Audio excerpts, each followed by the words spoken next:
Om Namah Shivaya, Episode 46, Chapter 9, verses 20 to 25. As Mumuksus, we worship Devatas to fulfill our desires. In verse 20, Sri Krishna defines the Mumuksus as number 1.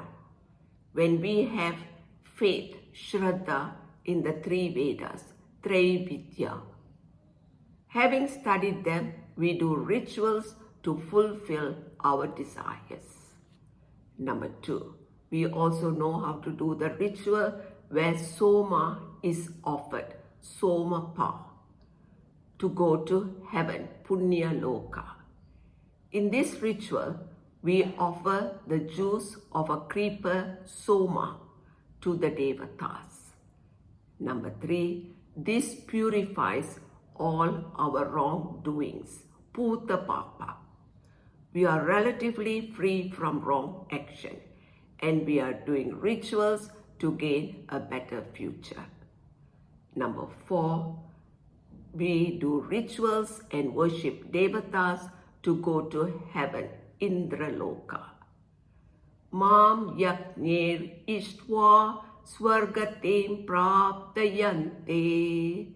Number 5, due to our accumulated punyas, when we die, we go to heaven, Indraloka. Te punyam asadya surendra lokam. Number 6, in heaven we enjoy heavenly enjoyments. Ashnanti divyan divideva bhogan. It seems in heaven, just by seeing is satisfying. If you are hungry, just the sight of food is enough. The music and dance in heaven is nothing compared with that of worldly enjoyments. Verse 21, Sri Krishna continues. Number 1, having gone to Indraloka, we enjoy the vastness of heaven in terms of abundance, variety, and time. Tetam bhuktva swargalokam vishalam. Number 2, having exhausted our punyas, we return back to earth, to the world of the mortals. Shine punye mrityalokam vishanti. We find everything is different in this world, in this body, with varieties of problems from birth, where death is the rule and change is the routine. Number 3, in this manner, by following the rituals of the three Vedas, fulfilling our worldly desires, we keep going between heaven and earth. Evam trayi dharmam anuprapanna gata gatam kama kama labante. Now we have returned to square one, to this endless cycle of birth and death, due to our ignorance of not gaining the knowledge of Brahman. Only by developing objectivity and discrimination will we understand that heavenly and worldly pleasures are not eternal. It is temporary. It will come to an end. This understanding will make us turn within to use our will to do our duties for the purification of our mind, to qualify for the knowledge of Brahman, to discover that absolute bliss is our nature. Verse 22 is a very famous and often quoted verse, which has an important position about the middle of the 18 chapters. This verse distinguishes the jnanis from the rest, thereby encouraging every one of us especially the Mumuksus, that instead of doing rituals to go to heaven, do our duties to purify our mind, qualify for the knowledge of Brahman, and gain moksha, liberated, be like the jnanis, always free. Therefore, Sri Krishna says, number 1, just like the jnanis, we must see ourselves as non-separate from Parameshvara. Recognizing this makes us one with Ishvara. Ananyas chintayanto mam ye jana paryupasate. We must know that Atma is all-knowing, eternal, Brahma. And we are that Satchit Ananda Atma, not this body, mind, senses. Recognizing this makes us Ananyas, giving us a clear vision to see our oneness with Ishvara. Number 2, when we see ourselves in oneness with Ishvara, Ishvara takes care of what we want to acquire and protect what we have. Tesham nitya abhiyuktanam yogakshema vahamyaham. Yogakshema means acquiring what we do not have and protecting what we have. All our concern in life comes under these two: desiring for things that we do not have and being afraid of losing what we have, like health, wealth, relationship, etc. Only when we are Ananya Chintas, seeing ourselves in oneness with Ishvara, we have no concern for our Yogakshema, because we know Ishvara takes care of everyone. Ishvara is the law of Dharma, and his law of karma gives the results accordingly. And even if we righteously do an action to fulfill our desire, it does not guarantee the results. It may be fulfilled or may not. And the result is not permanent. It will come to an end. Therefore, all of us are encouraged to do our duties as an offering to the law of Dharma, to purify our mind, qualify for the knowledge of Brahman, convert it to wisdom, and discover that absolute bliss is our nature. Become jnanis, with no concern for our yogakshema.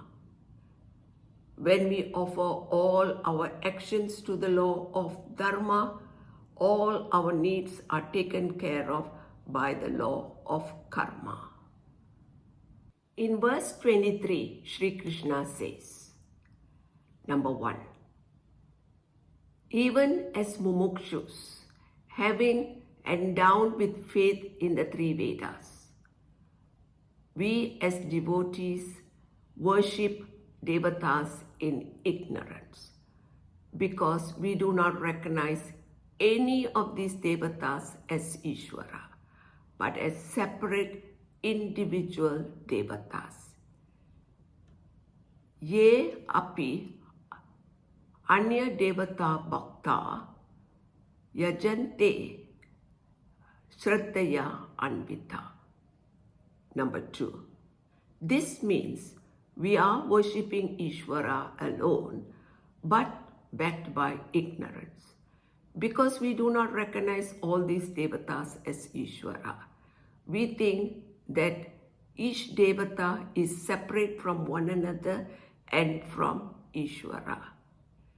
Tepi mam eva yajanti avidhi purvakam. Ishvara receives all our worship because he is the ultimate recipient. But we do not recognize Ishvara due to ignorance. That is what it is said, we worship in ignorance.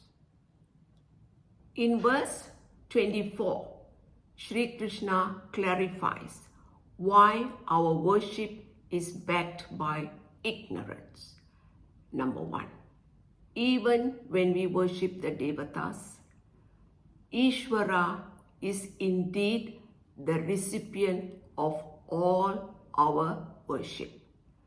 He is the final altar of worship. Aham hi sarva yajnanam bhokta. Number two, Ishvara is the Lord of all rituals, Prabhu evacha, and he is the giver of the fruits of our action, karma phala data. All the blessings that we get by doing a ritual comes from Ishvara, not from the Devatas we worship, because the Devatas are not separate from Ishvara. They are Ishvara in reality. Number three, the problem is we do not know Ishvara in reality, in essence. Na tu mam abhijananti tattvena. We do not know that Ishvara is the creator of this universe. He is the law of Dharma. He has programmed each of his creation like the 5 elements, the 9 planets, oceans, rivers, mountains, animals, plants, etc., with his divine Shakti to function. That divine Shakti in each of his creation is called Devata. And the sum total of all these Devatas is Ishvara. Number 4.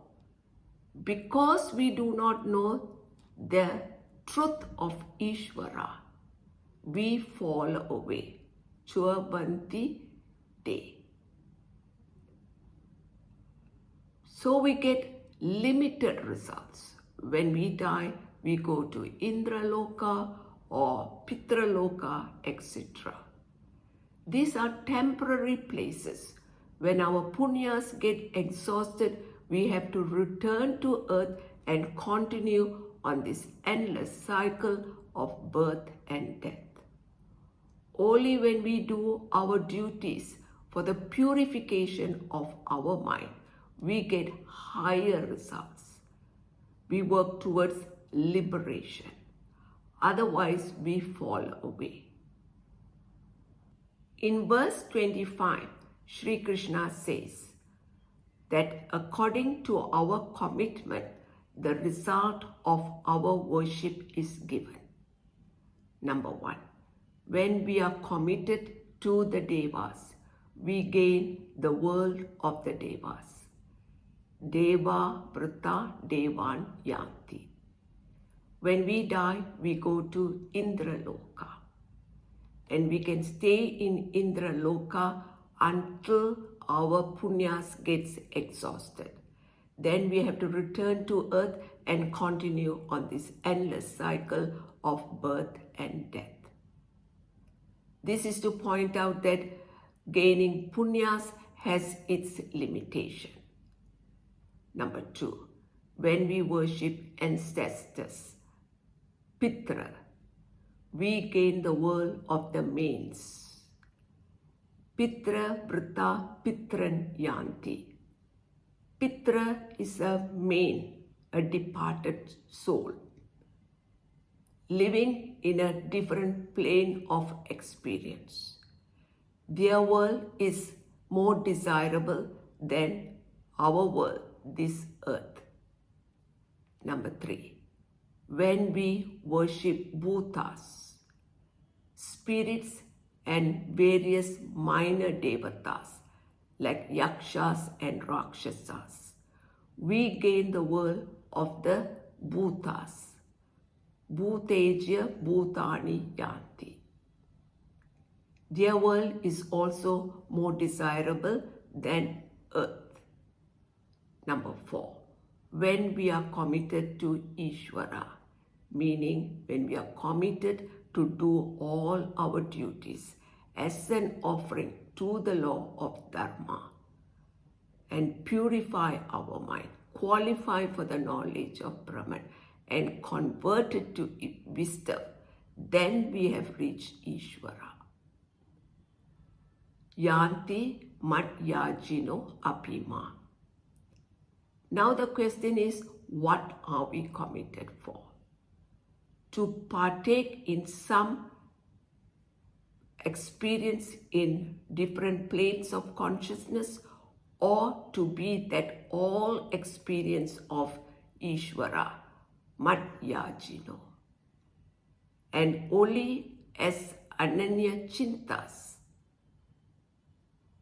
we have reached Ishvara. At verse 25, we shall take a break, and next we are going to learn how to worship Ishvara directly. So till then, Om Namah Shivaya.